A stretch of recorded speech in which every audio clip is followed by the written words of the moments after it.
Good morning. Welcome back to another video. This is a misty, drizzly, wet, puddly morning on the 16S. The hero wheel. The wheel that's coming through in the clutch. How are you doing, folks? Welcome back to another video. I hope you're all well. I have been receiving positive feedback about the commentary. Thank you to all those who give me feedback in any shape or form. So, it's time for another ride and chat. Helps me get thoughts off my mind. And if it helps you to hear me talk about the thoughts on my mind, so be it.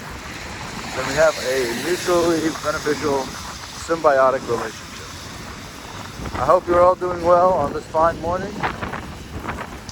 Right now, I am being the guinea pig for all of society, I think. How does one traverse through these dangerous ropes?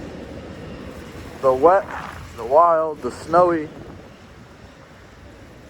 the sunny, the leafy, all the conditions we might meet on our morning traversals. I'm out here figuring out what's the best way for us to do that safely so that the rest of us can follow suit and enjoy the possibilities. If you have a stroller, you can push a stroller like this too, by the way. Although if you have kids that are above stroller age, you can always push them in a shopping cart or shopping carriage.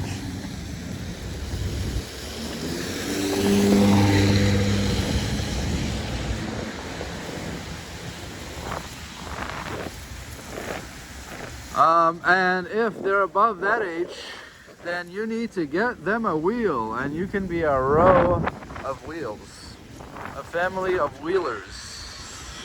And yes, that works too. A lot of you guys out there are already wheeling with your family members, young ones included.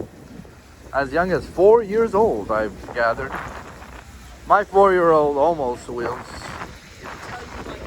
Almost, she's almost there. And every age after that, 5, 6, 7, 10 years old, 15 years old, all the ages. Everybody's wheeling. I'm going pretty slow right now. My knees still hurt. If you're wondering about the injuries, the latest is, I've been still taking videos of it, but I haven't been uploading the injury videos. I feel like I lose some of you guys with the injury videos. People unsubscribe. They get very few views. So I think people are just not looking for that.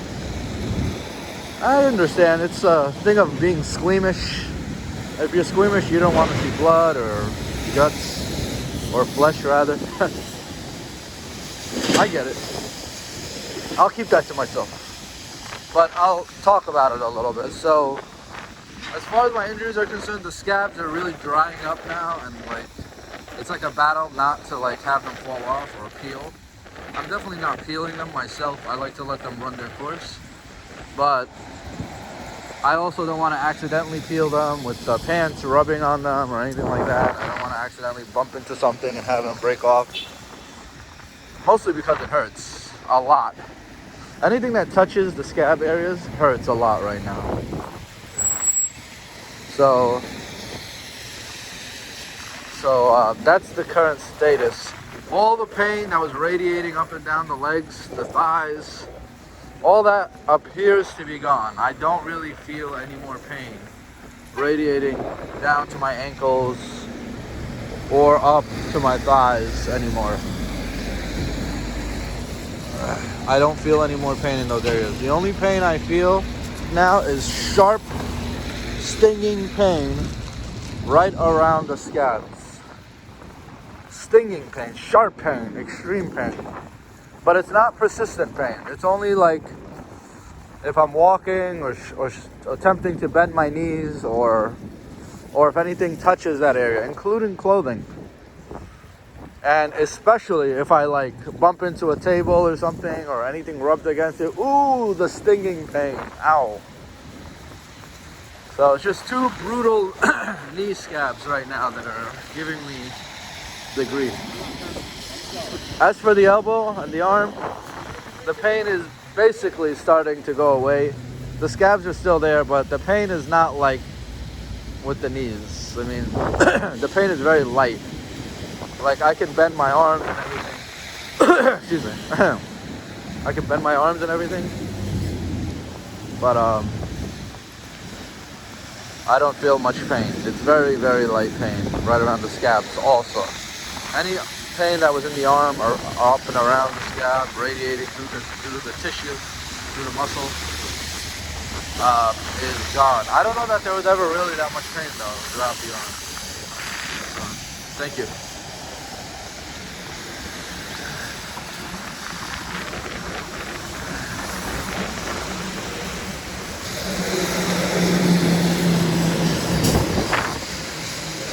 Did anyone out there watch the video about why I carry two phones? If you did, let me know what you think. Is there anyone out there who does that too? Who carries a second phone around strictly for the recording purposes?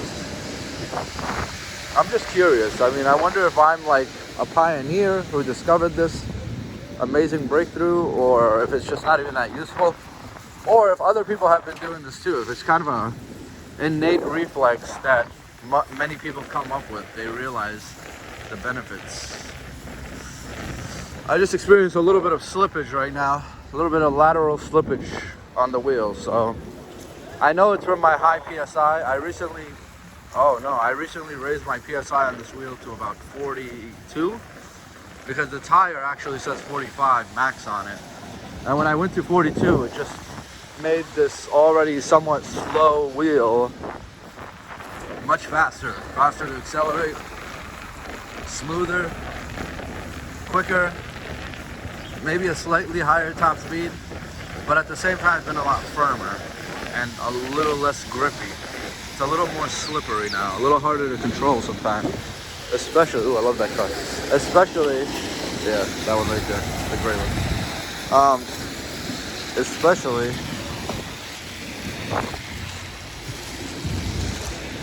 I don't like the newest cars. I'm always that guy who likes the slightly older model. Not really just because of pricing, but I find that slightly older cars always have a bit of a leg up on the newer ones with all like the digital nonsense and stuff. I feel like when the car's just a little bit older, just a little bit more leather in there, a little less tech-centric, a little more comfort-centric, a little more stylish. I find new cars are always like very boomy with their styling, very loud. Like, where are the latest model? I feel like some car designs settle in after a number of years. It takes a few years and the design settles. So sometimes when I see a car that's about 5, 6, 7 years old, I think, oh, I love that car. That's the one I want.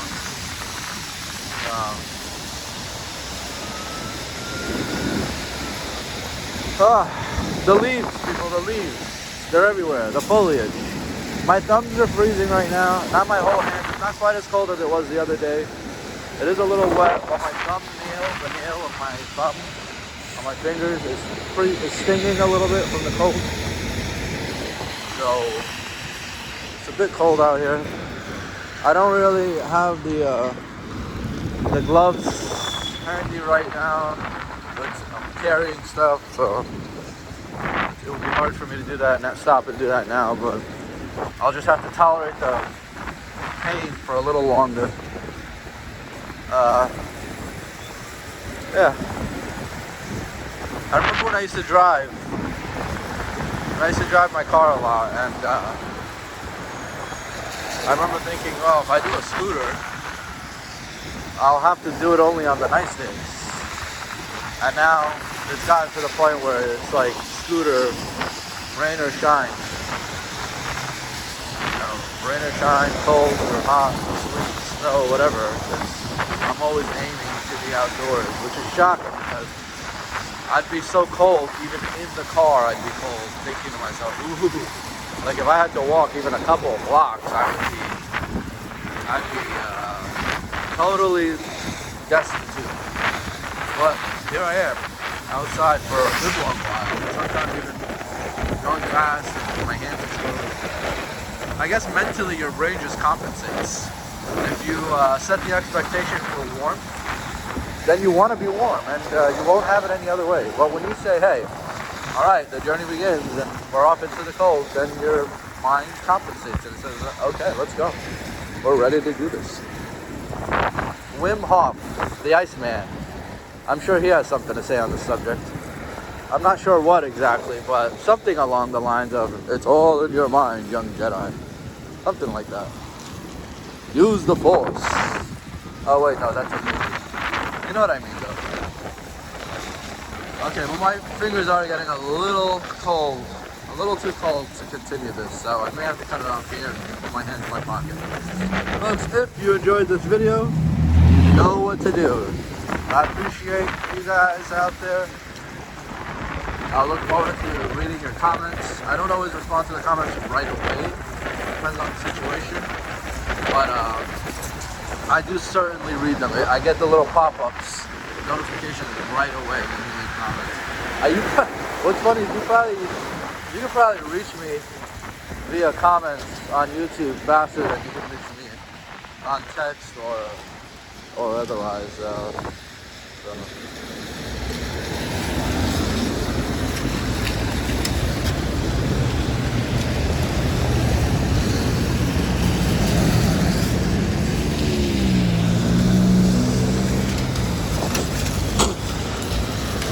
Reach me as in like I will see your message, which is hilarious because it's like there's so many grapevines to get to comment board and reply to a comment as opposed to text messages. You just write it at the tip of your fingers, but it's just how it is. Sometimes I have text messages that sit in my text box for I don't know, like a whole day before I get to it, or half a day sometimes. So,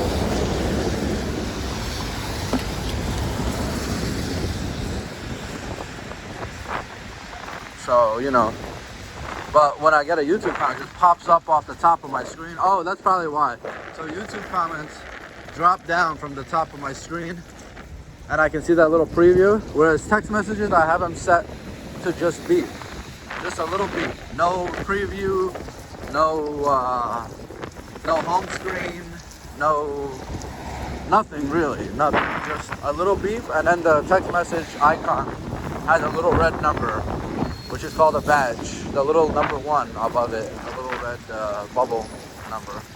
And then I'll know I have a text message. But I don't get any more notification than that. So I have to actively check it, unless I heard the beep or something.